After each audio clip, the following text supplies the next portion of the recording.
Ji friends, once again welcome back to my YouTube channel. मैं आपको अपने YouTube channel में खुशामदीद करता हूँ।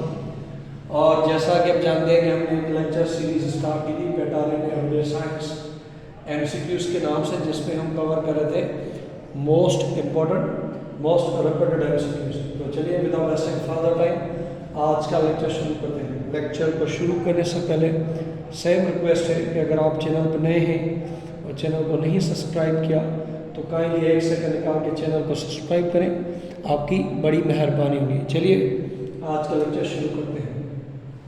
आपको पता है कि तूफान वगैरह आते रहते हैं, तो तूफान को टोर्नेडोज कहा जाता है। तो टोर्नेडोज को मार करने के लिए जो स्केल होता है उसे कहते हैं टोरो स्केल। तो अगर आपसे पूछा जाए कि टोरो और टोर्नेड, तो टोर्नेड को मार करने के लिए जो स्केल हमारे पास है दैट इज टोरो स्केल। टोर्नेड ये तूफान वगैरह होते हैं तो उनको मैन करने के लिए क्या होता है आपके पास टोरो स्केल। आपने बहुत ज़्यादा सुना है ड्यूटेरियम ऑक्साइड। अगर आप ईरान की न्यूक्लियर डील फॉलो करते हैं या आप न्यूक्लियर इशू से रिलेटेड कुछ चीज़ों में बात करते हैं तो वहाँ पे ये टर्म आता है ड्यूटेरियम ऑक्साइड, ठीक है ना। और अगर आपने कभी पानी के आइसोटोप वगैरह बारे में पढ़ा होगा तो आपने ये जरूर देखा होगा। तो ड्यूटेरियम ऑक्साइड को क्या कहा जाता है? उनको कहा जाता है हैवी वाटर। तो अगर आपसे पूछा जाए कि ड्यूटेरियम ऑक्साइड क्या है, ये है हैवी वाटर। और उसके अगर फार्मूले की बात करें D2O ड्यूटेरियम ऑक्साइड, ठीक है ना, ड्यूटेरियम ऑक्साइड। ये आपको पता होना चाहिए कि ड्यूटेरियम ऑक्साइड क्या है। ये हैवी वाटर है और ख़ासकर ये न्यूक्लियर रिएक्टर वगैरह में यूज़ होता है, ये आपको पता होना चाहिए। अगर आपने नागासाकी या ये एक प्लांट, ये एक जापान के अंदर प्लांट का एक एक्सप्लोजन हुआ था, वहाँ पर भी इसका कुछ जिक्र आता है, तो आप ये देख सकते हैं। स्पेसिफिक ग्रेविटी ऑफ यूरेन, जी हाँ, अगर आपने ग्रेविटी ऑफ यूरेन को मैप करने के लिए है तो उसके लिए जो इंस्ट्रूमेंट होता है दैट इज यूरिनोमीटर। तो ग्रेविटी ऑफ यूरिन, जी हाँ, जो पेशाब होता है यूरिन की ग्रेविटी, स्पेसिफिक ग्रेविटी मालूम करने के लिए जो इंस्ट्रूमेंट होता है दैट इज यूरिनोमीटर। तो अगर आपसे यूरिन के ग्रेविटी के बारे में पूछा दैट इज यूरिन से आप इसकी मुशाहिबत कर सकते हैं।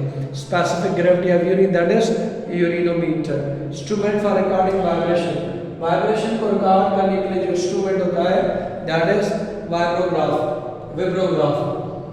तो अगर आपसे पूछा जाए कि वाइब्रेशन को मेजर करने के लिए क्या होता है दैट इज विब्रोग्राफ, ये आपको मालूम होना चाहिए। Instrument for recording vibration that is vibrograph. अगर हम बात करें nucleus of atom, nucleus of atom है पॉजिटिव चार्ज, क्योंकि न्यूक्लियस के अंदर होते हैं प्रोटॉन और न्यूट्रॉन। प्रोटॉन के ऊपर होती है पॉजिटिव चार्ज और न्यूट्रॉन के ऊपर कोई चार्ज नहीं होता। तो न्यूक्लियस के अंदर जो पार्टिकल है प्रोटॉन और न्यूट्रॉन, तो प्रोटॉन पे पॉजिटिव, न्यूट्रॉन पे कोई नहीं। तो ओवरऑल न्यूक्लियस ऑफ एटम जो है उसके पास जो चार्ज है that is positive charge. Photograph, जी हाँ, अगर आपसे पूछा जाए फोटोग्राफ वाज इन्वेंटेड बाय, तो आपका जवाब है डोगरी, ये आपको पता होना चाहिए।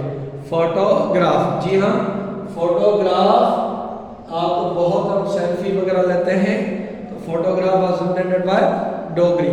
Photograph Dogri photograph, photograph Dogri, ये आपको पता चाहिए। Important symbol kelvin is a unit of temperature. तो केल्विन को हम मेजर करते हैं टेम्परेचर के लिए, ये आपको पता चाहिए। स्पीड ऑफ शिप्स को मेजर करने के लिए जो इंस्ट्रूमेंट होता है दैट इज सेलोमीटर। तो अगर आपसे पूछा जाए सेलोमीटर, ये हम किस लिए यूज करते हैं?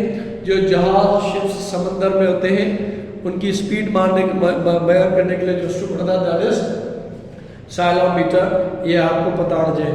क्लासिफिकेशन ऑफ एनिमल्स, जी हाँ, अगर आपने एनिमल्स की क्लासिफिकेशन को मेजर करनी है कि किस तरह से एनिमल्स को रखा जाता है, एम्फीबियंस कौन से होते हैं, रेप्टाइल कौन से होते हैं, बर्ड्स कौन होते हैं, मैमल्स कौन होते हैं, या उनके साइंटिफिक नेम वगैरह रखे जाते हैं, तो उस ब्रांच को कहा जाता है टैक्सोनॉमी। टैक्सोनॉमी में हम उनको अरेंज करते हैं कि रेप्टाइल्स कौन से, एम्फीबियंस कौन से, बर्ड्स वगैरह कौन से हैं। लॉ ऑफ ग्रेविटी, जी हाँ, ज़मीन हमेशा चीज़ों को को अपनी तरफ कशिश करती है। ये किसने दिया था? ये दिया है आइजैक न्यूटन ने। तो लॉ ऑफ ग्रेविटी किसने दिया है? आइजैक न्यूटन ने। ये आपको पता होना चाहिए। इनर ईयर, ये आपका जो कान का अंदरूनी हिस्सा होता है, इसको लेबिरिंथ भी कहा जाता है। अब लेबिरिंथ क्या होता है कि इस तरह से कुछ स्ट्रक्चर, भूल भुलैया, जैसे आपने कहीं देखा होगा कि कुछ बादाम होते हैं, उसके अंदर इस तरह से स्ट्रक्चर होते हैं, तो बंदा गुम हो जाता है, तो उसे कहा जाता है लेबिरिंथ। तो कान का जो अंदरूनी हिस्सा है उसे लेबिरिंथ भी कहा जाता है। हाइड्रोजन वर्ड की अगर मीनिंग देखें, हाइड्रोजन का क्या मतलब है? It means water producing. तो हाइड्रोजन का मकसद है पानी को प्रोड्यूस करने वाला। वैक्सीनेशन फॉर स्मॉल पॉक्स, जी हाँ, स्मॉल पॉक्स की वैक्सीनेशन इंपॉर्टेंट सिंपल ये जर्नल ने दी थी, आपको पता होना चाहिए। Abundant element in the human body oxygen, जी हाँ, अबंडेंट एलिमेंट कौन सा है हमारे बॉडी में? ये ऑक्सीजन है। पीएच ऑफ गैस्ट्रिक जूस, अगर आपसे पूछा जाए कि जो गैस्ट्रिक जूस है उसकी पीएच कितनी है, दैट इज 1.4, और मैं क्या पानी की 7.4 ही आप चेक कर लीजिएगा, पानी की 7 के करीब है, that is most ideal. PH means power of hydrogen. तो गैस्ट्रिक जूस की जो पीएच है दैट इज 1.4। और क्रूड ऑयल जो कि कंट्रीज प्रोड्यूस करते हैं, सेल करते हैं, बाद में ये रिफाइन होता है। तो कच्चे तेल जिसको हम कहते हैं सिंधी या उर्दू वगैरह में, तो कच्चे तेल को यूनिट कौन सा है? उसको हम कहते हैं बैरल्स में। जो आप तेल पेट्रोल से करते हैं वो कच्चा तेल नहीं होता, लेकिन जो ज़मीन से पहले निकलता है उसे क्रूड ऑयल कहते हैं। उसके बाद उसकी बाय प्रोडक्ट वगैरह बनती है, जिसमें से वैक्स हो गया, डांबर वगैरह हो गया, ये चीज़ हो गई। एंगस्ट्रॉम, ये अगर आपसे पूछा जाए एंगस्ट्रॉम ये किसका यूनिट है, तो आपको पता है angstrom is a unit of length है।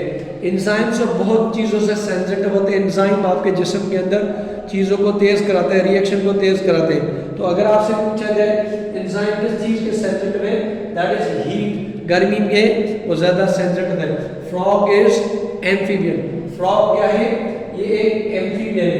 एम्फीबियन वो जानदार होते हैं जो ज़मीन और पानी दोनों में रह सके, उनको एम्फीबियन कहा जाता है। कुछ रेप्टाइल होते हैं जो अपने पेट के बल चलते हैं, उनको रेप्टाइल कहा जाता है, एम्फीबियन।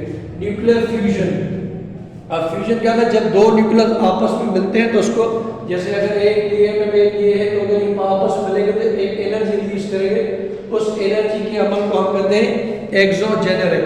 तो अगर आपसे पूछा जाए कि न्यूक्लियर फ्यूजन कौन सा अमल है, उसे कहा जाता है एक्सोजेनिक। सैंपल ऑफ कैल्शियम, अगर हम सैंपल ऑफ कैल्शियम की बात करें दैट इज Ca, तो ये आपको पता होना चाहिए कि sample of calcium is Ca। Normal body human temperature कितना है? Most important 98.6 Fahrenheit. तो नॉर्मल टेम्परेचर ऑफ बॉडी कितना है? 98.6, ये normal body temperature. Most common bleaching agent कौन सा है? मोस्ट कॉमन ब्लीचिंग एजेंट जो है दैट इज क्लोरीन। तो अगर आपसे पूछा जाए मोस्ट कॉमन ब्लीचिंग एजेंट कौन सा है, वो आपका क्लोरीन है। Most common bleaching agent is known as chlorine. Man with colour blindness, अगर किसी बंदे को कलर ब्लाइंडनेस है, कलर में वो फर्क नहीं करता, तो उसको रेड कलर कौन सा कलर दिखेगा? ग्रीन। अगर ये कलर होगा, अगर मेरे को कलर ब्लाइंडनेस मादल अगर हो जाती है तो मुझे रेड कलर जो है वो ग्रीन नजर आएगा। ये आप बता। ट्रिप्सिन ये एक केमिकल है प्रोड्यूस बाय पैंक्रियास, और पैंक्रियास आपके इंसुलिन भी प्रोड्यूस करते हैं जो आपके बॉडी के शुगर को कंट्रोल करते हैं। तो trypsin is produce by pancreas. ये आपको पता चाहिए ट्रिप्सिन को कौन प्रोड्यूस करता है? Pancreas. Faraday's law is associated with electrolysis. Electro कहते हैं इलेक्ट्रोलाइसिस में तोड़ना, इलेक्ट्रॉन के बदौलत किसी चीज को तोड़ने को कहते हैं इलेक्ट्रोलाइसिस। और फैराडे का जो लॉ है वो रिलेटेड इलेक्ट्रोलाइसिस है। Faraday's law is related with electrolysis. देखने का बहुत शुक्रिया, बनाने में बहुत लगी मेहनत लगी। आप उसी मेहनत के बदले एक लाइक दीजिए, आपकी बड़ी मेहनत है। चैनल को लाइक करें, शेयर करें, और अगली वीडियो तक के अल्लाह हाफ़िज़।